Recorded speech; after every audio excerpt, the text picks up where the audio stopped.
Muy buenos días a todos, bienvenidos a nuestro conversatorio del día de hoy, una gran invitación desde Talento Humano, desde la Vicepresidencia de Tecnología. Nuestro objetivo el día de hoy pues es tener un conversatorio con unos ponentes invitados que tienen con mucho conocimiento del tema y esperamos que disfruten de este espacio de conocimiento. Para el día de hoy vamos a estar acompañados de Cristian. Cristian es el jefe de inteligencia de negocios de la Vicepresidencia de Tecnología. Con él vamos a estar acompañados el día de hoy y moderando esta conversación del día de hoy. El tema, pues muy interesante, nada menos que la ley de borrón y cuenta nueva de Habeas Data 2.0. Pues sabemos todos que esta es la oportunidad de todos nuestros clientes de poder dejar de estar reportados negativamente ante las centrales de riesgos. Entonces yo los voy a dejar aquí con Cristian, vamos a hacer unas recomendaciones importantes, vamos a enviar nosotros a través del chat un enlace para que se registren su asistencia y vamos a tener al final unas preguntas, las personas que quieran pueden registrarlas a través del chat. Nosotros vamos a recopilar esas preguntas para dar respuesta al final y todas las preguntas que no tengamos respuesta las vamos a informar a través de nuestra red al día, que es el informativo de la red de oficinas. Agradecerles a ustedes este espacio y agradecerles a todos nuestros ponentes del día de hoy, a Cristian que está aquí con nosotros, este espacio que nos dan para poder conocer acerca del tema. Muchas gracias, bienvenidos. Luz, a ti muchas gracias por toda la logística en esto.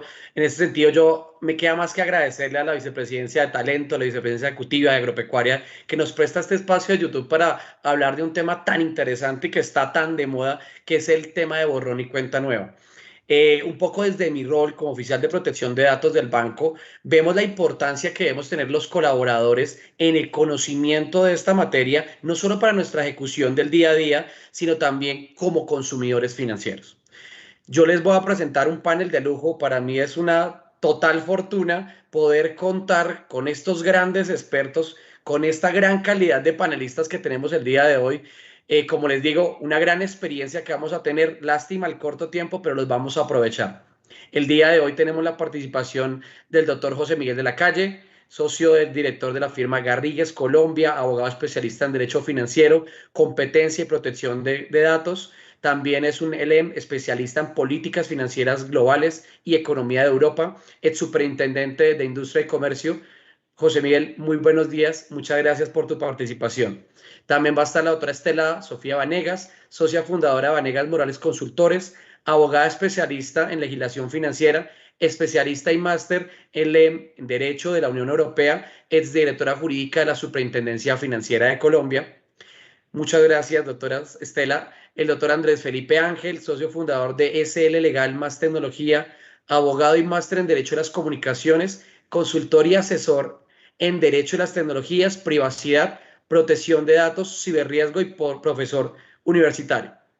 Finalmente cierra el panel el doctor Iván Darío Marrugo, socio director de Marrugo Rivera y Asociados, especialista en Derecho, máster en Protección de Datos, auditor certificado en Sistemas de Gestión de Seguridad de la Información, ISO 27001. Como ven ustedes, un panel de lujo, panel para explotar y sacarle todo el provecho en este conocimiento que tienen de el habeas data financiero y, cómo no, de la reciente norma Ley 2157 de 2021 sobre borrón y cuenta nueva. Para todos un gran saludo, bienvenidos a este espacio. Agradecemos la aceptación de la invitación del Banco Agrario de Colombia. Muchas gracias. Y pues nada, aprovechando el tiempo, arrancamos rápidamente con el doctor José Miguel de la Calle. Muy buenos días, doctor.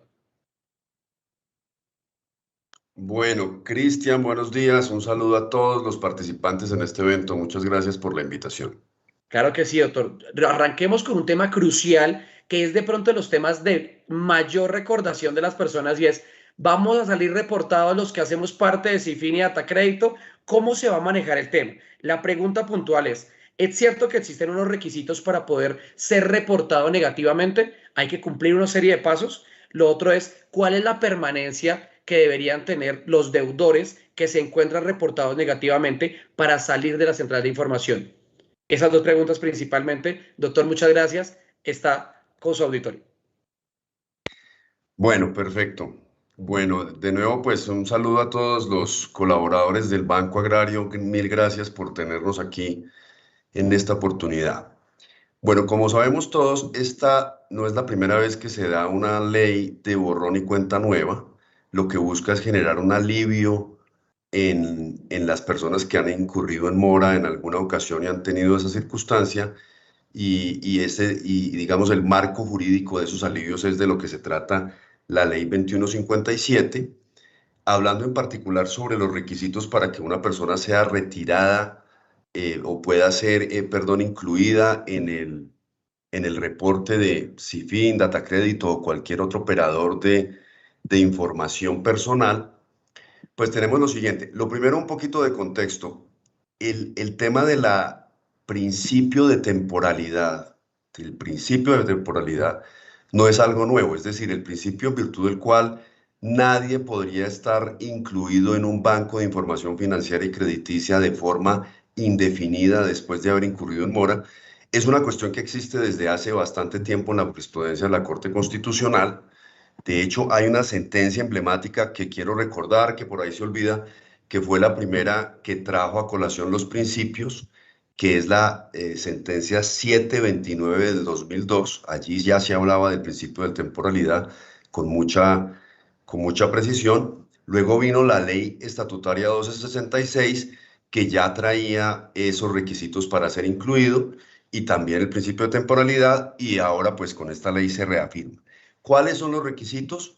Muy sencillos. Nadie puede ser incluido en la base de datos si no hay una comunicación previa. Es decir, luego de que se da el tiempo digamos, del mes o de la habitual reporte que se hace por parte de las fuentes de la información, que son los bancos y los demás fuentes de información, al operador, que ya, digamos, estaría en posibilidad de registrar una mora. No se puede registrar esa mora como regla general sin haber hecho una comunicación dirigida al titular de la información. Y aquí viene lo más novedoso, y es que las personas que tienen un saldo, una obligación vencida que tiene un valor inferior al 15% de un salario mínimo mensual, todas esas obligaciones que tienen ese valor del 15% o menos o de un salario mínimo mensual, tienen una garantía adicional, y es una segunda comunicación que debe ser emitida en fecha diferente a la primera. Es decir, debe haber una primera información que se le envía por los canales, inclusive puede ser los previstos en la ley 527, es decir, por canales electrónicos, donde se le dice: señor titular, a usted le voy a reportar la información negativa, salvo pues que pagara. Y luego tendría que venir una segunda comunicación, y solo después de esa segunda comunicación y pasados 20 días, entonces ahí podría incluirse el dato moroso dentro de los bancos de información. Respecto a la segunda pregunta, Cristian, abordo de una vez esa. Aquí lo que tenemos es un régimen de permanencia que recoge y que reafirma las reglas generales que se venían dando en la 1266, haciendo un recorderis muy importante para todos los colaboradores del banco. Recordemos que cuando se trata de protección de datos, como es un derecho fundamental especialmente protegido por la Constitución, el régimen legal debe estar incluido en una ley estatutaria. Ambas leyes de las que estoy hablando son leyes estatutarias, la 1266 y la 2157.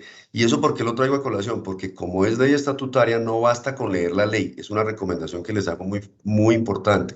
Siempre hay que tener a mano la ley y tener a mano la sentencia de la Corte Constitucional, que por ser ley estatutaria revisó integralmente la ley como control previo y automático de constitucionalidad. Todas las normas de esta ley fueron revisadas por la Corte. Siempre hay que leer la norma y lo que dijo la Corte. En el régimen de permanencia lo que tenemos es el doble de la mora con un máximo de 4 años. El doble de la mora con un máximo de 4 años es el régimen general de permanencia. Y hay una novedad en esta ley, y es que para las obligaciones que nunca han tenido una fecha de pago y que continúan en mora, hay un régimen general de caducidad. El anterior era de 14 años porque provenía de 10 años de la regla general de extinción de la caducidad de las obligaciones del régimen civil colombiano, más los 4 años de la ley, y ahora con la nueva ley se dijo, no, esos 14 años son muchos, vamos a bajarnos a 8. Entonces tenemos un régimen para las obligaciones donde hay un pago del doble de la mora, máximo 4 años, y para las obligaciones donde no hay un pago, de 8 años. Ese es el régimen que nos trae la nueva ley. No sé si algo se me quedó por ahí, por favor me precisan, me complementan, pero por ahora lo dejo ahí.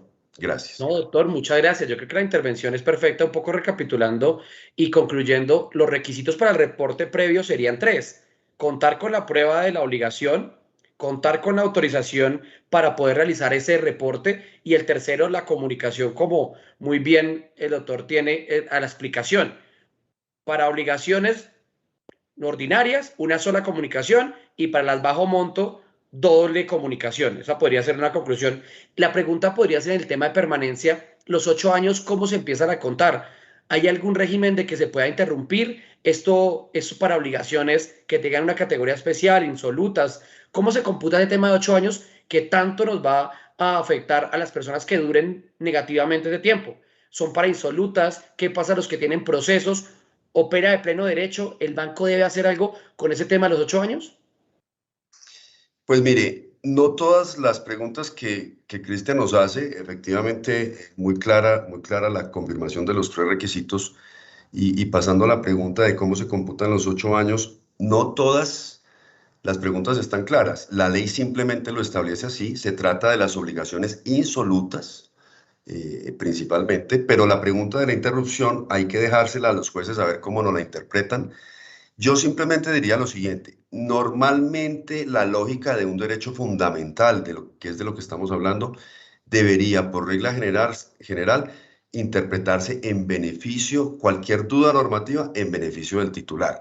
Y probablemente, ante 2 posibles interpretaciones o más posibles interpretaciones, lo que habría de hacer un juez de tutela, por ejemplo, es interpretar el tiempo que más corto dé en favor del titular. Por lo tanto, interrupciones, suspensiones del término, pues no deberían proceder en términos generales, pero habría que mirar qué nos dice el juez respectivo. La ley por ahora no nos resuelve todas las dudas que usted comenta. Una duda última, doctor, si es posible y si sobre eso existe reglamentación en la ley, en la sentencia de la Corte Constitucional, ¿desde cuándo se computan esos 8 años? Desde la fecha en que nace la obligación, porque como no tenemos fecha de pago para el inicio del conteo, pues tendríamos que contarlo desde la fecha Okay. del nacimiento. Fecha de obligación, entra en mora y pues empieza ese término de caducidad. Ok, es importante tener en cuenta para todos, y es que opera directamente por los operadores. O sea, ellos son, Cifin y Datacrédito, ahora TransUnion y Datacrédito, son los, y Experian Datacrédito, son los que tendrán a cargo esa eliminación. El banco no tiene que hacer ningún tipo de elaboración adicional, ¿verdad? Correcto, es el operador el que tiene a cargo esa responsabilidad. Y preciso una cosa, el conteo es desde el momento en que se entra en mora, tal vez no fui claro en ese punto. Perfecto. Entonces sería una responsabilidad del operador, correcto. Perfecto, doctor. Muchísimas gracias. Yo creo que volvemos ahorita con algunas preguntas y alguna intervención sobre consejos del tema de la permanencia, que pues muchas dudas van a surgir. Van a haber momentos de cápsulas y momentos de los que podamos compartir con mayor precisión. La experiencia va a ir dando con el paso del tiempo y las intervenciones del juez de tutela, también cómo se va evolucionando en el tema, teniendo en cuenta que es un derecho fundamental. Muchísimas gracias, doctor José Miguel. Paso Vale, aquí quedó. rápidamente a la intervención de la doctora Estela Vanegas. ¿Cómo está, doctora? Buenos días. Hola, Cristian, buenos días. Un saludo para todos los colaboradores del banco y para los colegas que están en este panel. Doctora, arranco rápidamente. El tiempo es corto y tenemos muchas preguntas. Una que nos llega es, algo de desinformación hay sobre la aplicación del régimen de amnistías. Si bien es cierto, el doctor José Miguel refería al término de permanencia ordinario y especial de la caducidad de los 8 años, la ley prevé un régimen de amnistías, que es lo que se denomina borrón y cuenta nueva, que hay mucha desinformación, que realmente no logramos establecer qué es lo que trae esa norma. ¿Nos podría usted contar cómo se desarrolla ese régimen de amnistías para obligaciones ordinarias y en situación especial? Adelante, doctora, este es su auditorio. Gracias, Cristian. Pues creo que este tema, como lo expresó el doctor José Miguel en su intervención, pues busca darle un alivio a personas que hayan podido tener en algún momento de sus vidas un inconveniente que les haya impedido atender oportunamente sus obligaciones. Y lo que busca el régimen es generar como dos tipos de vías para la amnistía. Una amnistía ordinaria, y tenemos que tener en cuenta allí como que el punto de partida o el punto temporal que debemos tener como referente es la entrada en vigencia de la ley, es decir, el 29 de octubre de este año. Si una persona paga dentro de los 12 meses siguientes a esa fecha, es decir, hasta el 29 de octubre del año 2022, extingue su obligación, esa persona va a tener derecho a que, después de que pase un término de 6 meses, pueda salir automáticamente ese dato negativo de las centrales de información financiera y crediticia. Es decir, usted tenía una mora, se da cuenta, se informa por esta ley que salió que usted puede tener ese beneficio de que su dato negativo no quede por un tiempo superior, que es el tiempo general que trae establecida la ley 1266 para permanencia de la obligación que no ha sido atendida, y entonces usted paga, y cuando paga, a partir del momento en el que paga, se contarán los 6 meses para que después se retire automáticamente ese dato negativo por parte de los operadores. La otra parte que es importante es usted ya había pagado antes, había extinguido la obligación antes de la entrada en vigencia, y el dato negativo ya había permanecido por 6 meses en las centrales de información financiera y crediticia. Usted ya tiene derecho a que ese dato salga automáticamente de esa base de datos de las centrales.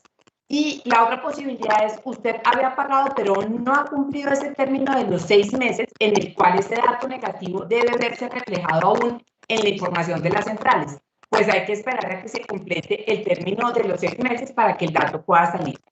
Y finalmente, en esta parte de las ordinarias, señalar que cualquier obligación que haya tenido un tiempo de mora inferior a los 6 meses y usted la cancela, saldrá una vez se venza un tiempo igual al tiempo de mora. Usted tuvo una mora de 1 mes en relación con eso, extingue su obligación, pues el dato negativo solamente va a tener que permanecer reportado por 1 mes más, que fue un tiempo igual al de la mora.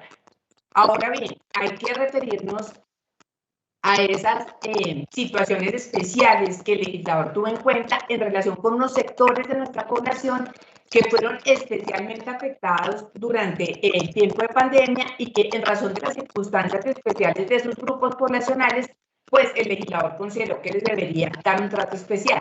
Y aquí tenemos como esa amnistía de tipo especial o extraordinario para ciertos grupos, en las que tenemos obligaciones que hubiesen sido reportadas de manera negativa, que se hubiese presentado, un incumplimiento a partir de la expedición de la medida del Ministerio de Salud, que nos dijo a partir de marzo, cuando entró la pandemia, nos dijo, usted va a tener de marzo, que fue tal vez el 18 de marzo en el que se expide la resolución por parte del Ministerio de Salud, hasta el 31 de diciembre, personas que hayan incumplido en ese lapso en el cual se reconoce una especial afectación, usted va a tener la posibilidad, y usted se acercó como deudor a solicitar la reestructuración de su obligación en la entidad, usted tiene derecho, si extingue la obligación, a salir igual de manera inmediata y a no ser reportado, a que durante ese tiempo no se tenga en cuenta un reporte negativo. El segundo supuesto que es muy importante tener en cuenta: usted es una persona que tiene la calificación de MIPYME o del sector turismo, o usted hace parte de pequeños productores del sector agropecuario, o son personas naturales que se dedican a actividades comerciales independientes y extinguen sus obligaciones dentro de estos 12 meses siguientes que hemos hablado a la expedición de la ley, tiene derecho a que ese dato negativo sea retirado de manera automática, igual por parte del operador. La fuente deberá reportar el pago, e inmediatamente el operador, una vez pase este tiempo, una vez reciba el reporte, y lo incorpore, procederá a hacer esta eliminación automática de ese dato negativo. Y hay dos supuestos adicionales que me parece importante mencionar.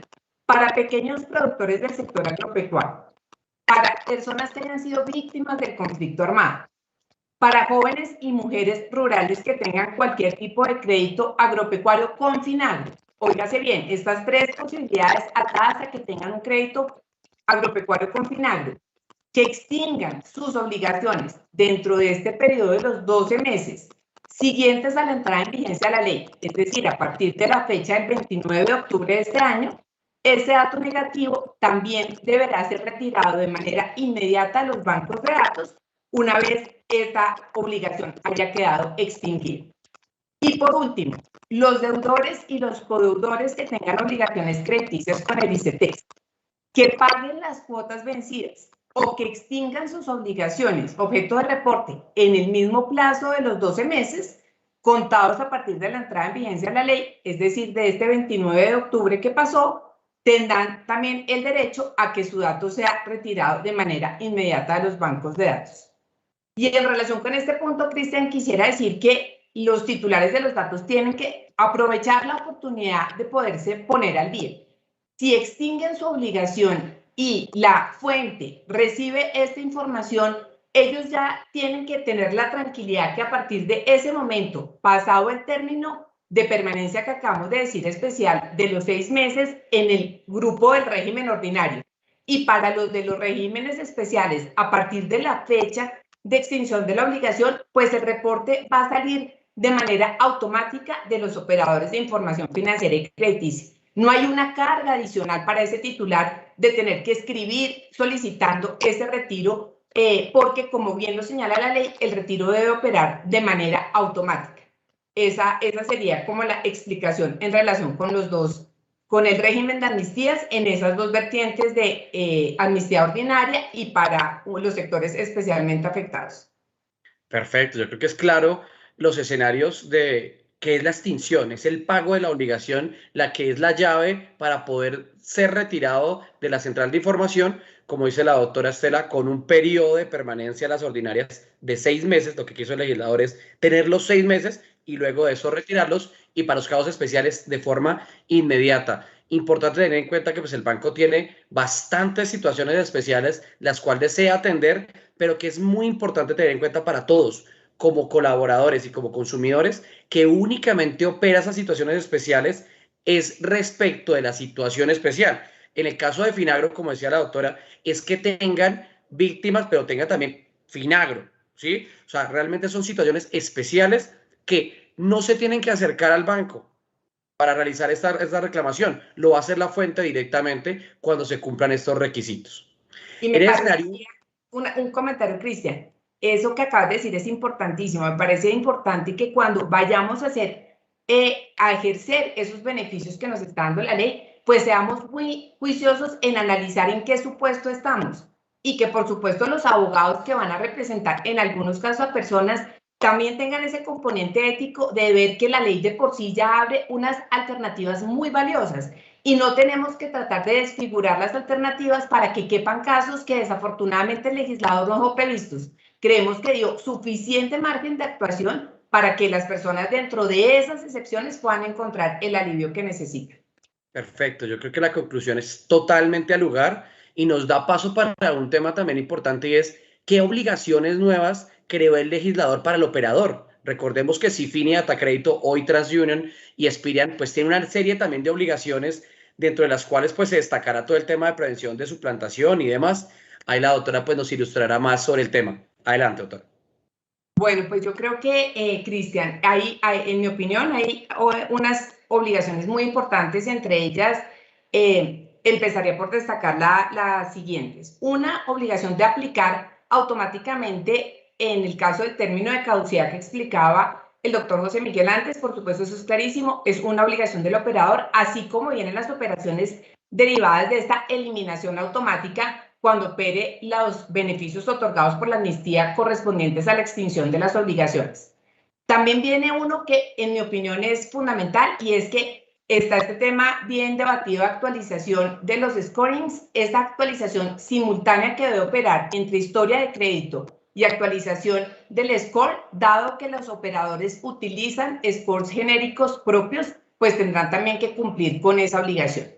Un tercer punto que me parece fundamental es esta obligación de crear un aplicativo digital que le permita a los titulares de la información, previo registro, por supuesto, y habiendo validado previamente la identidad, incluir su correo electrónico en ese aplicativo para que puedan ser notificados de obligaciones que se estén tomando a su nombre.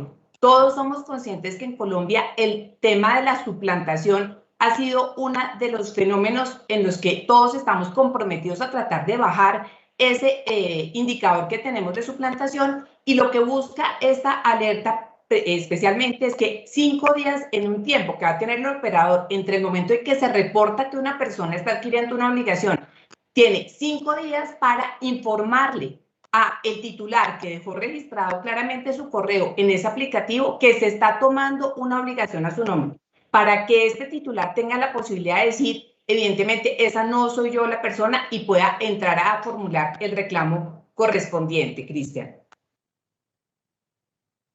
Hay adicionalmente, tal vez, y no quiero terminar de pronto de mencionar, que la ley nos trae una parte muy importante referida al tema de huellas de consulta.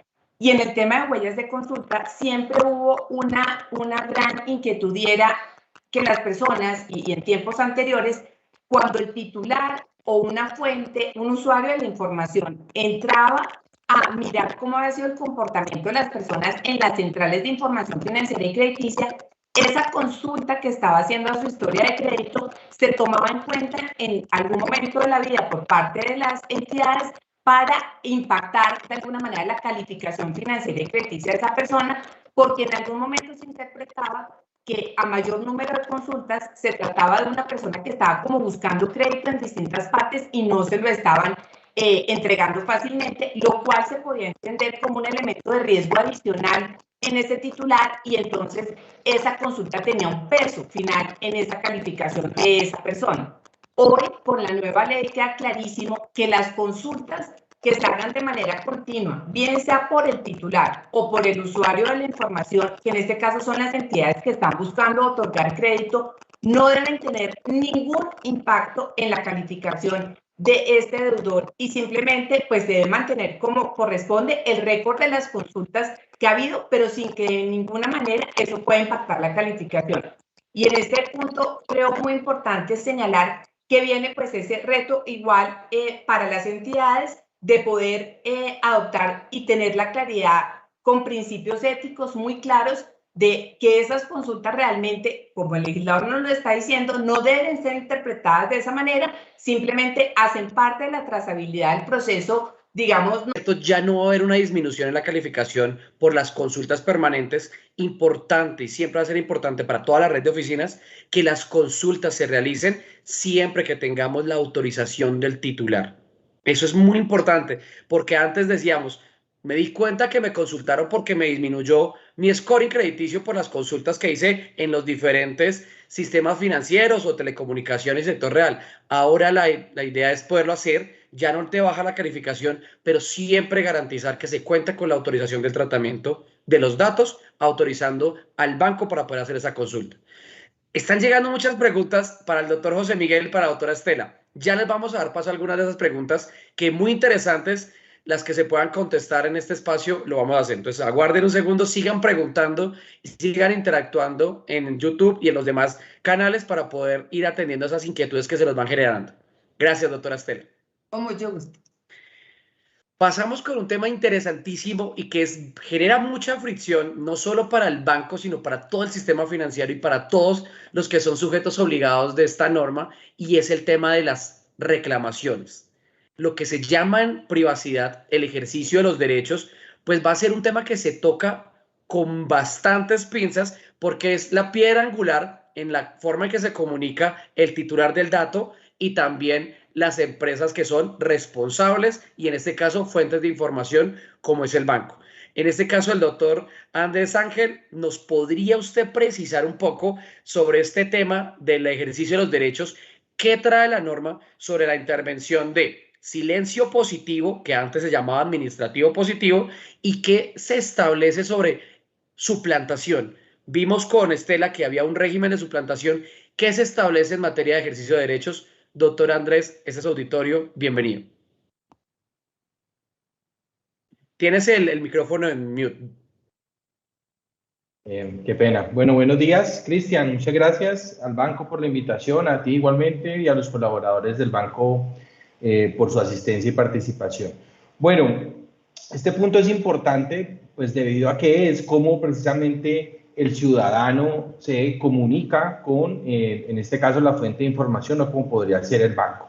Tenemos desde el punto de vista de esas peticiones, consultas y reclamos, las consultas como tal que deberían tramitarse dentro de los 10 días hábiles contados a partir de la fecha en que se recibe la misma y pueden, digamos, ampliarse 5 días hábiles más siguientes al vencimiento del primer término. Y tenemos todos, digamos, estas solicitudes que son los reclamos de los titulares, en este caso, los cuales tienen que resolver dentro de los 15 días hábiles contados a partir de la fecha siguiente al recibo y que pueden prorrogarse 8 días más.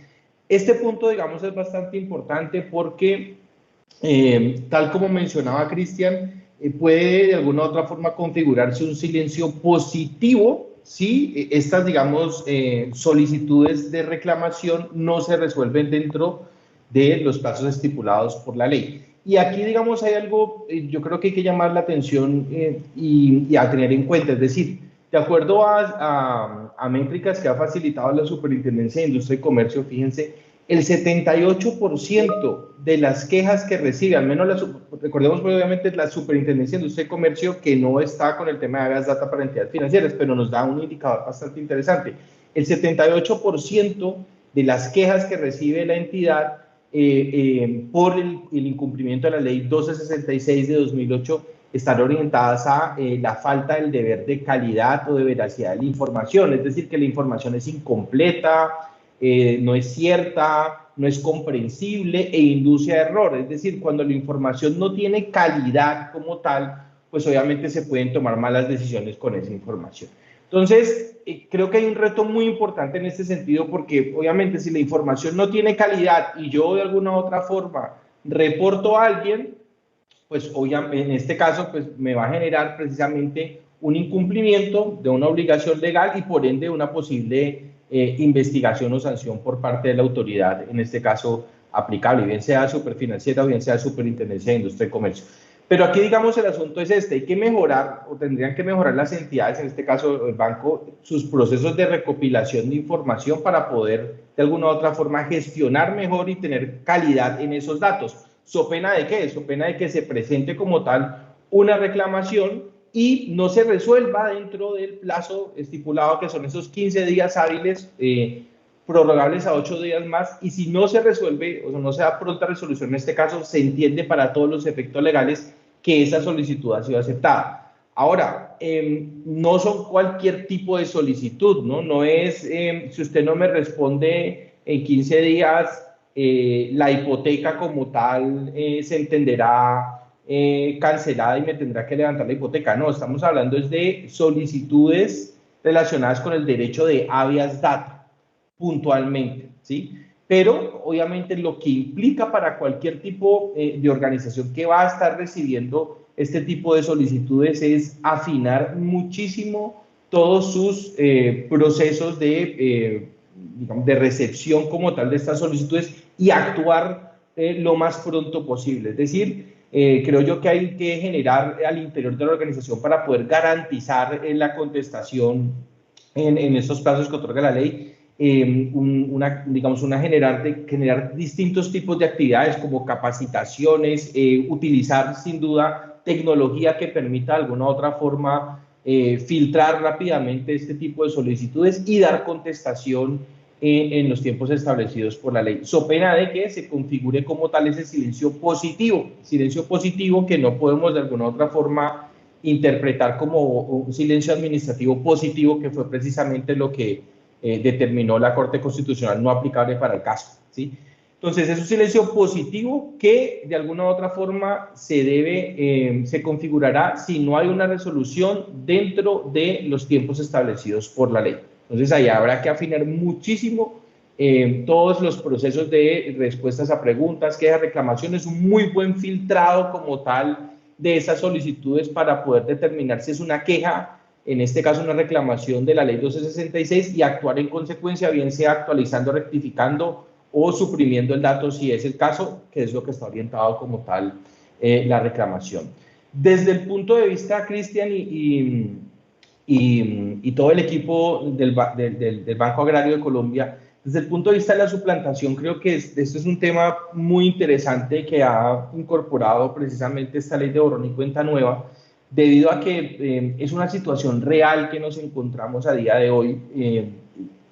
El uso de, digamos, de las distintas tecnologías de la información permiten precisamente en cierta parte utilizar el anonimato, ¿no? Yo puedo estar aquí detrás de la pantalla, si tuviera la cámara apagada no se sabría de pronto quién soy, ¿sí? Y eso pasa muchas veces cuando de alguna u otra forma estoy realizando transacciones de tipo comercial.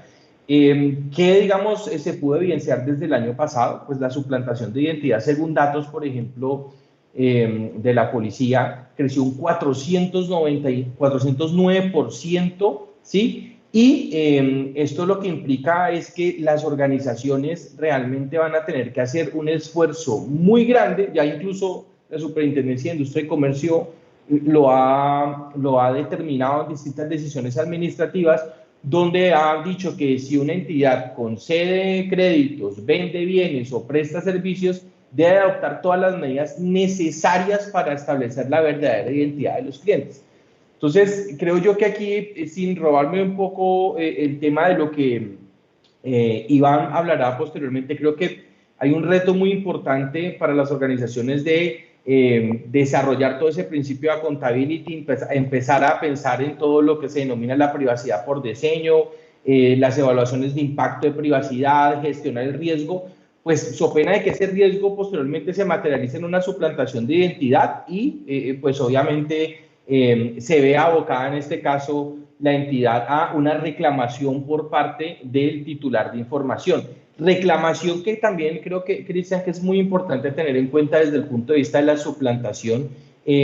Todas las, digamos, entidades que reciban este tipo de reclamaciones por esa posible suplantación como tal de identidad deberán cotejar la prueba, y esto aquí es importante, en 10 días, ¿sí? Es decir, si el banco recibe como tal la solicitud del titular de información personal, dentro de los 10 días siguientes deberá cotejar los documentos utilizados, ¿sí? Entonces, esto implicará también previamente contar con procedimientos para poder validar la identidad de ese titular de información. Y dado esos altos índices como tal de suplantación, pues creo que hay que hacer un esfuerzo muy grande desde el punto de vista humano y tecnológico por parte de todas las organizaciones. Entonces, la persona es víctima o una posible víctima de una suplantación de identidad, presenta como tal la petición de corrección, adjunta los soportes al banco en este caso. En este caso, el banco deberá en 10 días cotejar precisamente esos documentos, ¿sí? Y además, de alguna u otra forma, esos documentos se tendrán como una prueba sumaria para probar la falsedad, en este caso,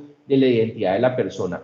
Y el banco pues está en este caso en la total disposición de poder denunciar el delito de estafa como tal del cual ha sido víctima, y por ende se desplaza un poco esa carga que en el proyecto existía también, un momento existió en el proyecto de borrón de cuenta nueva, era que el titular de información debía de presentar la respectiva denuncia penal. Entonces fíjense que juega un poco, como mencionaba el doctor José Miguel al principio, cualquier tipo de duda o cualquier tipo de favorabilidad frente al titular de información, frente al ciudadano, y en este caso con la presentación de esos documentos, pues deberá cotejar el banco. Ahora, un reto importante, ¿cómo lo cotejará? ¿Sí? ¿Cuáles son los elementos para cotejar?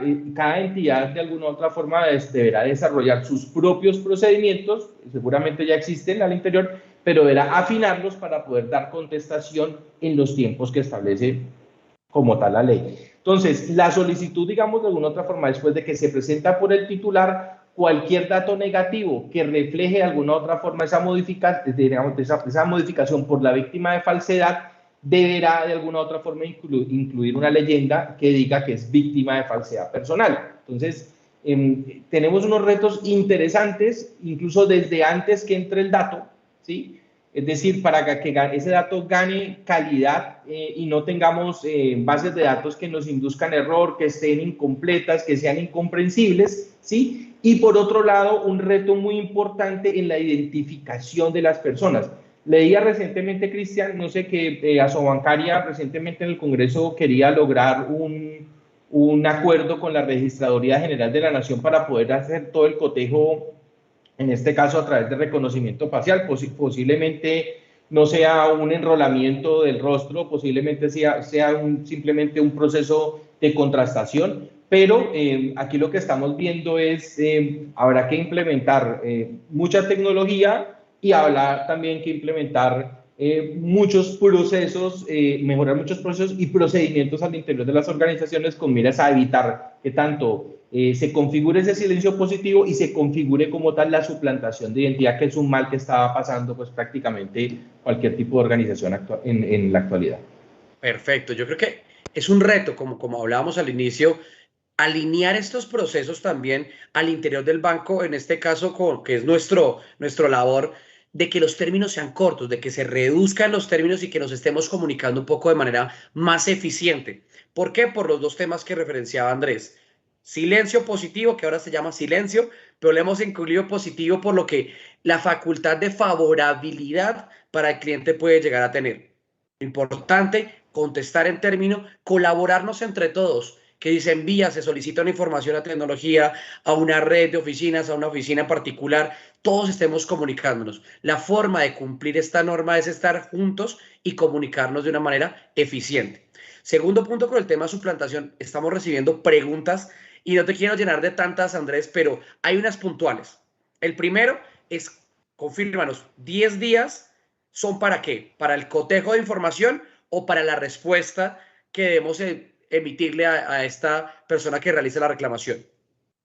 Pues según mi interpretación es para el cotejo de la información, porque la petición está orientada precisamente a una corrección o actualización de la información. Y la petición orientada a través de la actualización, rectificación de la información, tiene que ser tramitada como un reclamo. Entonces, los 10 días serán para cotejar precisamente esa documentación. Pero ahí es donde tú lo mencionabas, es decir, esos procesos tienen que ser realmente muy eficientes y muy garantistas también respecto a el ciudadano, ¿no? Entonces, son 10 días para cotejar y tenemos los 15 días que están, digamos, establecidos, digamos, dentro de esas, dentro de la ley, dentro de su artículo 16, para dar contestación a esa reclamación como tal. Sí, pero los 10 días, al menos de la lectura, se desprende que son para cotejar la información que nos entrega, en este caso, el titular de información y saber y decir, bueno, si es una suplantación, no es una suplantación de identidad. Yo creo que la experiencia, decía el doctor José Miguel, también nos la va a ir dando los fallos de la instancia, del juez de tutela, del juez o la superintendencia financiera, que es nuestro ente regulador importante. Que voy a decir, el Banco Agrario tiene la particularidad que tiene la inspección de los tres, de la Superintendencia de Industria y Comercio, la Superintendencia Financiera y también de la Procuraduría en materia de protección de datos. Una pregunta final para cerrar el tema de suplantación. ¿Qué es lo de la leyenda? Si soy objeto de suplantación y realmente se verifica que sí fui suplantado, ¿qué hay que hacer como operador? ¿Hay que poner una leyenda en el reporte de información? Claro, el operador debería incluir una leyenda en el registro de la persona que diga víctima de falsedad personal, ¿sí? Y creo que esto es bastante importante porque, tal como tú lo decías, el trayecto, o sea, el desarrollo mismo del ejercicio como tal de este derecho nos irá dando cierto tipo de indicaciones con el paso del tiempo. Puede ser que yo presente una reclamación por suplantación de identidad y no haya sido suplantado, eso puede llegar a pasar. ¿Sí? Entonces yo creo que esa marcación como tal allí dentro, en este caso por parte del operador de víctima de falsedad personal, en el evento de digamos, un tema post que demuestre que efectivamente esa persona no era suplantación de identidad, sino que estaba de alguna otra forma estafando a la entidad financiera, podría ser en ese caso removida y obviamente el banco iniciar cualquier tipo de acción posterior. Pero yo creo que sí es importante, ¿no? Porque esa leyenda lo que indica es que, o al menos como yo lo percibo, es que posiblemente eso podría estar en discusión de manera posterior ya digamos dependerá mucho también si el banco presenta la respectiva denuncia penal, ¿no? Que debería de alguna otra forma presentarla, y el desarrollo mismo del proceso penal lo que pueda llegar en este caso como conclusión. Pero sí es un tema importante, y yo creo que tal como tú lo mencionas, el mismo desarrollo del ejercicio del derecho por parte de los titulares nos indicará también cómo va a operar esto en la práctica. Perfecto, gracias Andrés. Muy concreto el tema de los puntos que hay que tener en cuenta en materia de ejercicio de derechos. Gracias Andrés. Damos ahora paso al cuarto panelista, experto también en estos temas, al doctor Iván Darío Marrugo, al cual pues le vamos a hacer una pregunta un poco relacionada y en combo de dos puntos de vista. El primero, el banco ya vemos que tiene que hacer una serie de implementaciones y desarrollos documentadas, manuales y procedimientos. Quisiéramos saber cómo tiene que hacerlos. Hay un concepto que te hará de la ley que muy poco se ha hablado, pero que mucho impacto tiene, y es el tema de la responsabilidad demostrada. Cuéntanos de pronto, Iván, ¿qué es el tema de responsabilidad demostrada? Y el segundo punto es, ¿qué obligaciones nuevas nacieron en esta ley para los fuentes de información, en este caso para el banco? Adelante, Iván, este es tu auditorio.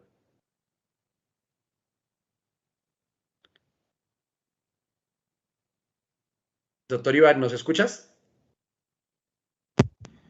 ¿Ustedes me escuchan ahí? Sí, señor, perfecto. Ahora sí, perfecto. Es que tenía aquí micrófono externo y pensé que lo teníamos. Perfecto. Buen día para todos nuevamente. Puedes poner la cámara igual también, doctor. Perdón. Puedes poner la cámara. Está encendida. Yo acá la tengo encendida. ¿Se ve? ¿No se ve?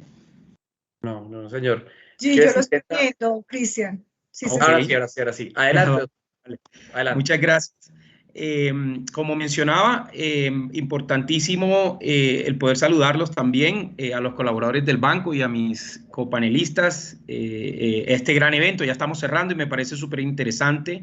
Y de hecho, en el colofón o en la parte final de la ley, se menciona este aspecto que Cristian indaga y que me parece supremamente interesante que podamos también tocarlo. Y es el punto de ese principio de responsabilidad demostrada, que tal vez en algún momento, y aunque parece novedoso, debemos tener en cuenta que ya venía incorporado en nuestro régimen general de protección de datos personales.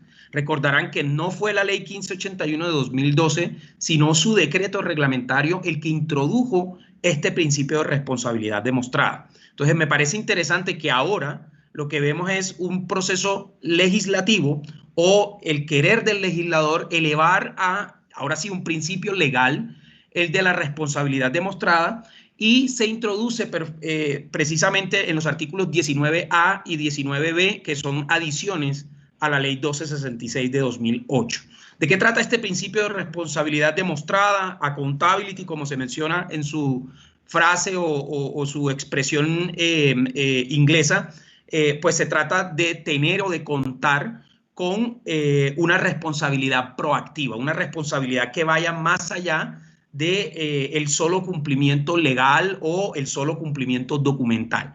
Y es poder reflejar en la práctica y llevar a cada uno de nuestros procedimientos el verdadero cumplimiento de estos deberes y que estos puedan además reflejarse o traducirse en una situación real y efectiva, porque como lo menciona la norma, se hace a través de la implementación de medidas que sean efectivas y apropiadas y que estén correctamente implementadas. Ojo, no por implementar, no hacia futuro, sino dentro de los componentes que ya desarrollan cada uno de los destinatarios de esta norma.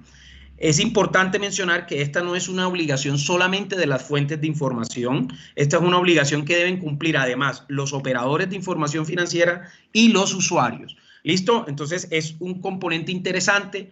La responsabilidad proactiva o responsabilidad demostrada muy particularmente habla de que esas medidas deben ser acordes con la estructura organizacional. Porque es claro que no todas las empresas son iguales, no todas las empresas trabajan con la misma información y no todas las empresas están expuestas a los mismos riesgos en la administración frente a la información que ellas tratan. Entonces, debe ser consistente estas medidas de seguridad, estas medidas efectivas y apropiadas con la existencia de una organización o una estructura administrativa y que sea proporcional al tamaño de la empresa. Eso es algo también supremamente clave, porque muchas pymes, fíjense que teníamos una inquietud y era, bueno, pero esto cómo se exige o cómo se hace exigible a una empresa que no tiene un tamaño y sobre todo no cuenta con los recursos, incluso de tipo de personal o recursos administrativos financieros para llevar a cabo estas actividades. Entonces, lo que se establece a través de este principio de la responsabilidad demostrada es que finalmente esas medidas deben ser acordes con esta estructura. Además, se deben adoptar mecanismos internos, es decir, traducir que todo eso que legalmente se establece a través de las políticas, los principios y los procedimientos se lleven a la práctica, mecanismos internos que los pongan en práctica esas políticas, incluyendo herramientas de implementación, entrenamiento y programas de educación. Creo que eso es clave y lo han mencionado los predecesores en esta interesante webinar, y es uno de los elementos que además debemos esforzarnos en las empresas en cuidar y en buscar. Fíjense, llevar esto a la práctica a través de sistemas como el de entrenamiento, capacitación, implementación en la misma empresa, sobre todo para hacer que esto sea aplicable en todas las áreas de la organización. Muchas veces dependemos de una estructura o dependemos de un área funcional o dependemos de una persona que se apodera y se empodera y lidera el tema, pero recuerden que esto es igualmente aplicable para todas las demás áreas de la organización. Entonces, fíjense que eso en materia de implementación de este nuevo principio, llamémoslo, de responsabilidad demostrada, me llama la atención que ahora en el proyecto, bueno, en el que ahora es la Ley 2157, se establece una versión como propia de ese principio de responsabilidad demostrada, como venía anteriormente señalado en el decreto, y hablan de que debe ponerse especial énfasis o enfatizan en que deben asegurar la calidad de la información, la comunicación previa a los titulares para el reporte de información negativa, la confidencialidad y seguridad de esa información y la debida y oportuna atención de las consultas o reclamos que los titulares realicen. Todo lo que estábamos viendo anteriormente y que es finalmente el centro o el núcleo esencial de esta reforma a nuestra ley 1266. Ya en segunda medida, Cristian, para complementar la pregunta que tú nos hacías, debemos tener en cuenta los artículos 4 y 8 de esta ley 2157, que trae dos obligaciones importantes y que son adicionales a las que deben cumplir las fuentes de información. Fíjense, estas son casi siempre dirigidas a las fuentes de información, a las que están en el artículo 8 de la ley, y son básicamente la actualización y rectificación de los datos. Se establece un término específico, que es un término, llamémoslo mensual, porque lo que dice en realidad el artículo es que esas fuentes de información deben reportar al operador como mínimo una vez al mes, porque antes la obligación, cuando uno revisaba el numeral 2 del artículo 8, ya estaba incorporada y se tenía que hacer, decía de pronto de manera abierta, en el menor tiempo posible. Pero ahora sí se nos fija un plazo específico y es como mínimo una vez al mes se deben reportar cualquier novedad que tengan sobre los datos y este operador debe actualizarla en el menor tiempo posible. Ese es uno de los primeros o de los puntos importantes de cambio, porque ese término de una vez al mes no se encontraba. Y el segundo, el que incorpora el artículo 4 y también es otro deber asociado a esa responsabilidad proactiva precisamente que veníamos conversando, y es la inclusión de un numeral 11 o la adición de un nuevo numeral dentro de todas las obligaciones que tienen las fuentes de información de reportar esta información negativa de los titulares máximo dentro de los 18 meses después de la constitución en mora del titular. Ojo con ese término porque es importante. Acuérdense que tenemos varios términos y hemos estado hablando de la amnistía, del régimen de transición. Este término es específico para el reporte de esa información mínima y es que se me incorpora como una obligación, ojo, esto es un deber de la fuente, de reportar máximo dentro de los 18 meses en el que se constituye en mora ese titular, ese reporte negativo. Es decir, al mes 19 ya yo no lo puedo hacer. Entonces debo tener un deber de cuidado en ese reporte negativo, en hacerlo dentro del plazo determinado dentro de la norma, porque teníamos sorpresas o lo que venía ocurriendo anteriormente, y creo que en eso atina la ley. Esta ley de borrón y cuenta nueva es en aclarar muchos de estos puntos que tal vez eran zonas grises, zonas no definidas, y que las fuentes o los operadores realizaban de manera particular. Y era, por ejemplo, tú tenías una mora y aparecía reportado 2 o 3 años después. Acá te están dando un plazo de máximo 18 meses, 1 año y medio, para reportar esa información negativa del titular de los datos una vez este ha constituido mora. Cristi. Iván, yo creo que es muy claro y me parece que tu intervención, como decías, como punto final de esta serie de impactos, es la que recoge todo. Hay que hacerlo, tenemos muy corto tiempo, entre la sentencia y la expedición de la ley hubo muy corto tiempo, muchas dudas, no solo del banco, de todo el sistema financiero, y no solo del sistema financiero, de todos los sectores a los cuales les aplica la norma. Es una norma que impacta a todos los ciudadanos. Tenemos que el recorrido es más allá incluso de los 20 millones de personas que pueden llegar a ser impactados por esta norma, de diferentes escenarios, de diferentes formas. Entonces es algo que tenemos que hacerlo entre todos. Trajimos en esta ocasión los expertos más importantes, de mayor renombre y más conocedores de la norma, desde su inicio en la etapa parlamentaria y legislativa hasta la sentencia de la Corte Constitucional. A todos agradecerles, pero no sin antes una pregunta que hace nuestros colaboradores que no tienen el chat a reventar, síganlas haciendo. Vamos a contestar algunas. Voy a hacer rápidamente, tenemos 5 minutos para unas preguntas. Primero, Iván, ¿a qué régimen sancionatorio podríamos estar expuestos en un caso de incumplimiento de esta norma? Rápidamente, unos segundos para la respuesta. Gracias, Cristian. Interesantísimo que además también se actualizó el régimen sancionatorio a unas multas o sanciones económicas del orden de hasta 2.000 salarios mínimos. Recuerden que antes estaban en 1.500 salarios mínimos y se pone como a tono con el régimen general de protección de datos. Entonces no va a haber una diferencia o una simetría entre el régimen sancionatorio de la ley 1581 y el de la 1266. Ahora es igual. Nos exponemos a multas que en el orden de hoy o a día de hoy están alrededor o por encima de los 1.800 millones de pesos como sanción máxima imponible.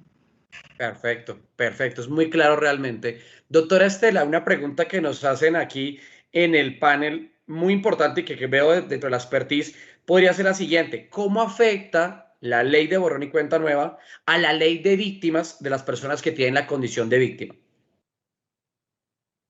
Muy importante porque nosotros tenemos un decreto reglamentario de la ley 1266, Cristian, que es del 2157 del año 92, donde se reconoció, digamos, que especialmente a personas que fueran objeto de desplazamiento forzado, se le debía dar, digamos, un tratamiento especial entre el momento en que se había incumplido la obligación y con ocasión del desplazamiento, pues claramente había caído en situación de incumplimiento.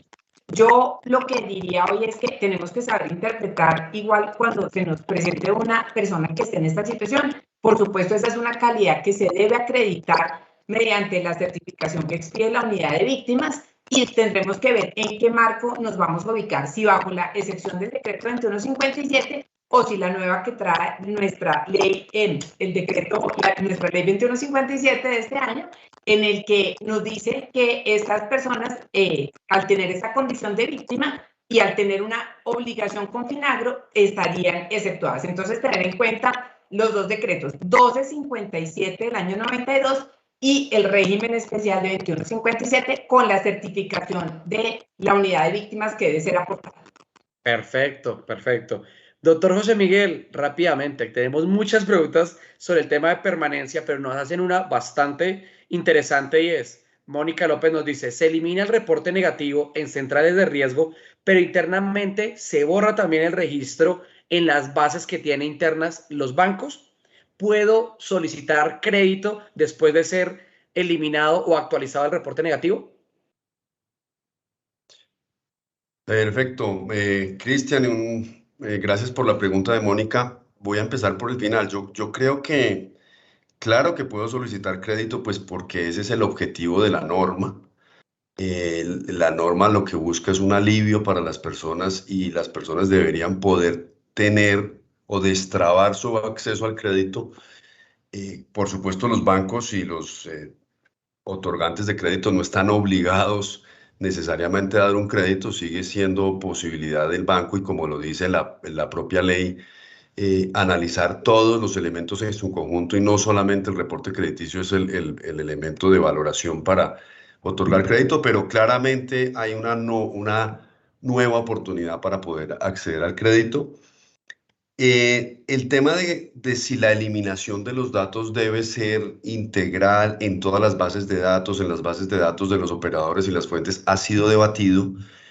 Algunas personas han sostenido que la eliminación es de cara al usuario solamente, pero yo pienso que en una aplicación garantista de la norma, la eliminación del dato negativo debería darse de todas las bases de datos de forma extensiva. Pero hay que reconocer que la ley no nos deja eso dicho de manera tan literal y lo que la norma está diciendo literalmente es deben eliminarse los datos de la base de datos de los operadores, de la base de datos de los operadores. De ahí que por cautela las fuentes consideren que también deben eliminarse de sus propias bases de datos es un elemento interesante. Doctor José Miguel, muchísimas gracias. Doctor Andrés, para cerrar una pregunta. Estela. ¿Puedo hacer una fe de ratas? El decreto es el 2952 de 2010. Es donde está el régimen excepcional para que lo tengamos en cuenta con la comparación de la 2155. Perfecto, gracias, doctora Estela. Doctor Andrés, una pregunta para cerrar que es muy interesante y es, ¿qué pasaría ante qué organismo, autoridad, podríamos estar nosotros en controversia o en litigio en el caso de no cumplir el régimen de suplantación o de atención de quejas y reclamos, especialmente para el banco, en este tema? Tienes el teléfono en silencio, el audio en silencio. De nuevo el micrófono en silencio, Andrés. Ay, Dios mío, se me dispara por acá el micrófono. Nada, claro, digamos directamente, en este caso, el no acatar precisamente esa solicitud de corrección por el tema de suplantación y el no hacer, evidentemente, el trámite dentro del tiempo estipulado por la ley, pues será directamente la entidad que vigila, en este caso, el cumplimiento que sería para el banco, pues, agrario, la superintendencia financiera como tal, ¿sí? Entonces, allí, digamos, yo creo que hay un reto importante para poder, como lo mencionábamos anteriormente, y creo que en el tono en el que estamos hablando, dar respuesta a esos cotejos de información de suplantación, ¿no? Creo que antes de un poco de iniciar, tú mencionabas que posiblemente en la industria o en el sector el plazo es un poco más extenso, ¿no? 30, 60 días para poder dar contestación en este sentido. Ya dejar esto en 10 días implica todo un reto en ese sentido. Entonces, nada, no sé si ahí te contesté la pregunta. Perfecto. Sí, yo creo que la superintendencia financiera también de acuerdo contigo y aprovecho esta para decir que tenemos una particularidad. El banco es particular para todo el sector, para toda la industria, incluso para esta ley. Tiene la supervisión permanente de la superintendencia financiera, pero no olvidemos también la inspección del tema de la procuraduría en estos temas. Ojo, muy importante, el tema sancionatorio que hablaba Iván. Son 1.800 millones que puede ser institucional y, ojo, también puede ser de manera personal. No es un llamado a escandalizarnos sobre la cifra, pero sí para darnos responsabilidad en lo que hacemos. Lo que hacemos es muy importante, no solo por el factor económico, sino también porque es un derecho fundamental, porque todos podríamos estar allí con un reporte, de pronto con incidencia, de pronto presentando un beneficio al cual queremos acceder. Es un derecho fundamental, como han dicho nuestros ponentes. La idea es poder ponerlo a camiseta y vivir lo que es la protección de los datos. En este caso, estamos hablando del habeas data financiero. Vamos a tener oportunidad de hablar de la ley de transparencia, de la ley de borrón y cuenta nueva nuevamente para algunos temas, para también datos personales, open banking. Tenemos aquí los expertos. Quisiera tenerlos un segundito en pantalla para despedirme de ustedes y agradecerles infinitamente. Las tecnologías nos dan la oportunidad de poderlos tener reunidos a todos en un solo lugar. Agradecerles, aceptar la invitación del banco y muchas gracias por parte de los colaboradores hacia ustedes por regalarnos estos instantes de las predicciones que tiene la ley de borrón y cuenta nueva. Muchas gracias. Gracias, Cristian. Mil gracias. Hasta luego. Hasta una nueva oportunidad para bien, todos. Muchas gracias. Que estén muy bien. Bueno, adiós. Adiós, saludos.